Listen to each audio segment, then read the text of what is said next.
Hindi nga napigilan ni Kim Chiu na maging emosyonal sa kanyang speech sa naganap na Seoul International Drama Awards 2024. Narito at panoorin.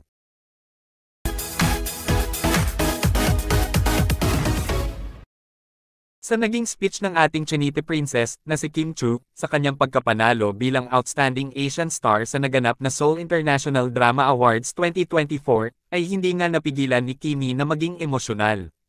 Dahil ayon nga sa kanyang speech, ay pinasalamatan niya ang lahat ng nagmamahal at sumusuporta sa kanya, at lubos nga siyang nagpasalamat sa yumaong Dreamscape producer na si Sir Deo na siyang nagbigay ng opportunities at naniwala kay Kim Chiu bilang isang mahusay na aktres. Deserve nga naman talaga ni Kim Chiu ang lahat ng blessings at achievements na natatanggap niya. Dahil alam natin na napakahusay nga niyang aktres at napakabuting tao na may mabusilak na puso.